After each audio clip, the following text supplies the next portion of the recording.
Alrighty, we're doing another new anime video, and that means I'm picking up ones that aired after 2020. This time, it's time to step into the fantasy world. So here are 10 new fantasy romance anime you must watch. Let's go!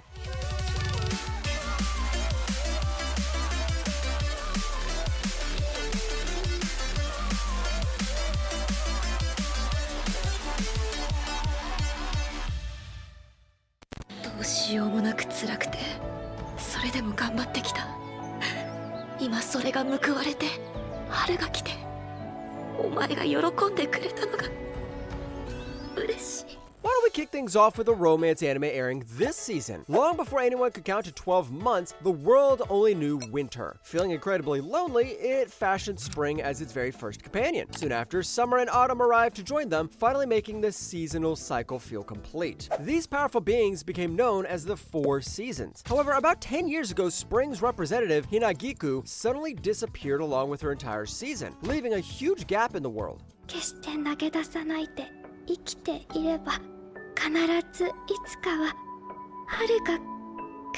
Wow, just listen to that story. It's like playing one of those Final Fantasy games. The entire idea sounds original and refreshing amid a ton of shows that just slap a fantasy trope or two just to feel like a fantasy. I will be doing a first impression video on this soon, but I had to put this out at number 10 just so more people would start to notice it. I have a feeling this is going to be a love through a prism of this season. こんなところでいきなりなんですがお金ください Alicia's world runs on a court system etched right onto your skin. This number tracks your personal stats, and if it hits 0, you're tossed into the abyss, which is a total nightmare. Hina watches her mom get sent there after her travel count drops, leaving her devastated. Determined to complete her mom's final quest, she sets off to find legendary heroes from an old war. She soon links up with Licht, a mystery guy with a crazy low count, and Nana, the owner of a local tavern.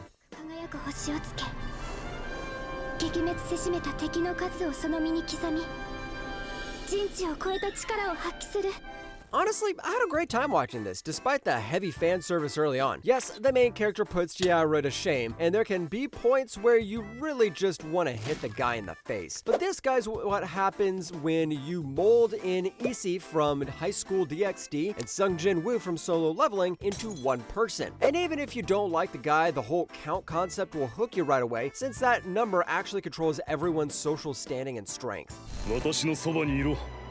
それがお前の役目だ。王様。今はお前がくれた私の名を。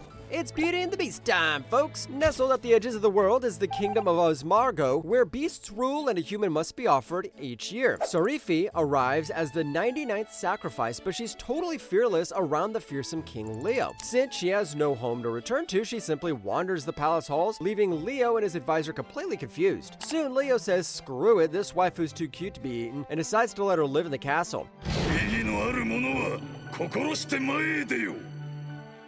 Sometimes it's not the concept that matters, it's the execution. I've called this a Beauty and Beast clone in a lot of my videos, but it really masters the whole execution of the idea. Sarifi makes this show unexpectedly awesome with her fearless personality. She actively ends prejudice against beasts through her stubborn kindness, winning everyone over without looking for a hero. Her bond with Leo has major fairy tale energy, but totally stands on its own because sometimes all we need is a heartwarming love story.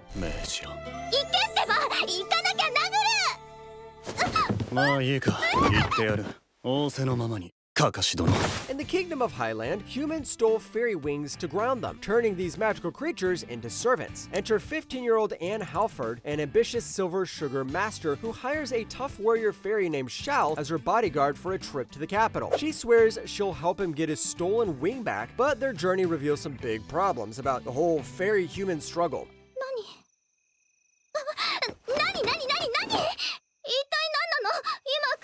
I absolutely loved how this anime juggled intense drama with everyday slice of life moments. Shoujo has two routes, either go full dark mode or keep it wholesome. This does both and still balances the story and characters. Anne isn't your typical perfect heroine. She's stubborn and kinda hypocritical, which honestly just makes her more interesting to watch. Shao's hidden motives gives this mysterious vibe to the guy. Since this has 2 seasons, you can start binge watching right away. あなたには剣と魔法のファンタジー世界に転生していただきます。剣と魔法の世界はい、そこであなたは勇者を暗殺してください。 This assassin had the most toxic exit interview of all time. Seriously, his old client just put a bullet on him. He died, and the next thing he knows, a goddess is offering a strange second chance. Rebirth in a fantasy realm to assassinate a world-saving hero. He accepts because why not? The job market is really tough these days. As Lu Tuatha Day, he has to grow up fast and train harder, all while navigating his new family's assassin business.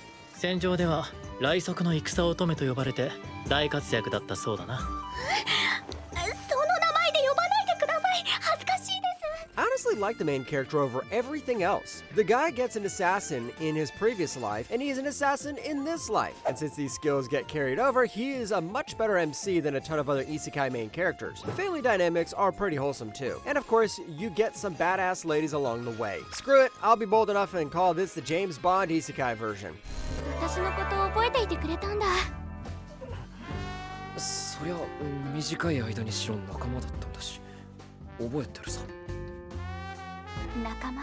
My boy Red has a dream, run a pharmacy. After the guy's kicked out of the hero's party, he decides to run a quiet apothecary. But my man's routine shatters when Princess Rit shows up as his new assistant. They both hide huge secrets, especially Red, who is banished from the hero's party. He just wants to work in peace, but his past simply won't let him be, and Rit slowly starts showing signs that she likes him.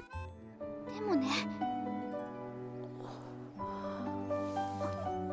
Come on, I love these two as a couple. Their romance skips the annoying maybe they won't drama and sticks straight into being a solid team, which feels totally awesome. Rit's support gives Red a normal life he never had, and she's also pretty badass. I'd say this is one of the more cozy fantasy shows you can watch while kicking back and relaxing. 好きです。愛しています。困ります。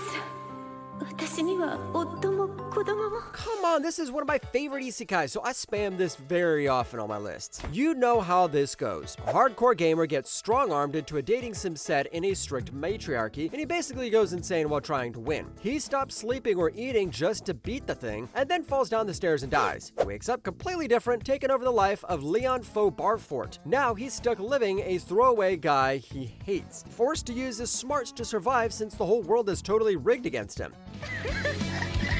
まったくお前というやつは本当にありがとう。リオン。 I love a power fantasy isekai, and this one is just pure predictable fun. It absolutely hits all the expected beats with a gamer hero who knows everything and gets strong instantly. The humor is pretty obvious, but seriously, who cares? It's just entertaining. And more than anything, I love the twist they did with Olivia. Instead of being the girl everyone loves, she's now the girl who needs Leon's help. Oh, and second season is coming this year, so stay tuned. 工藤家当主工藤清香だ。 Mio Saimori's life is pretty much a wreck. After her mother passed, her wealthy father and selfish half-sister treated her like she was nothing more than a servant. Her bad luck seemed like it couldn't possibly get any worse until she gets the shocking news. She's being forced to tie the knot with Kyoka Kudo, a wealthy military man with a terrifying reputation for chasing away every fiancé he's ever had. Expecting nothing but more disappointment, Mio arrives at his estate prepared for the worst. But surprise, surprise, the guy is actually pretty caring. こんな何が入っているかもわからないものは食えん。片付けておく。 Okay, so the Cinderella setup has been done a million times, but this show absolutely nails it. The chemistry between Mio and Kyoka is the absolute best part of the show. Watching her slowly find her confidence thanks to his quiet and steady support is just genuinely heartwarming, because the first episode did a pretty good job showing what kind of hellish life she lived. The animation itself is absolutely beautiful, putting so much detail into the setting as well as the characters. 2 seasons are out, and let's hope we get a third this year. 僕が触れたら死んでしまうと知りながら。今日は肌寒いですね。言動の不一致。 A cursed duke has a collection of odd pals, but if he ever touches anybody, it's instant doom. Enters cheeky maid Alice, who waltzes in swearing they'll someday actually hold hands. But this maid is like Takagi from Takagi-san. She loves teasing the poor duke, and the poor guy blushes all the time. 枯れた白いバラの花言葉は生涯を誓うですよ。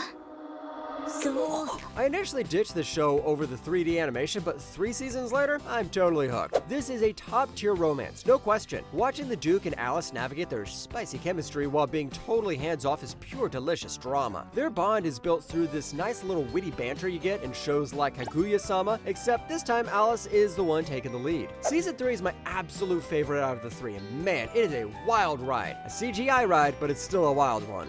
珍しく素直だな。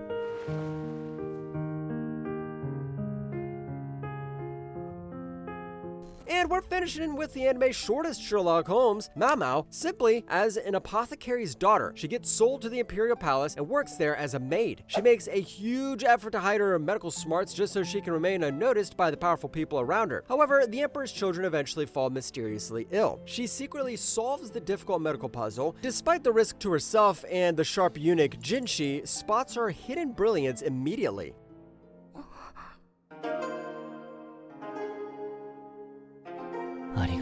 This anime is a peak mystery anime. I didn't realize how much I loved shows like these until it aired. It reminded me of those old Korean dramas that involved royalty. Come on, what's there not to like here? The plot hooks you with its clever mystery web, and Mao Mao's sassy take-charge vibe makes every scene fun. And Jinshi and Mao Mao have these perfect moments that makes them the perfect power couple. If you love mystery, fantasy, romance with a brilliant apothecary, give this one a go.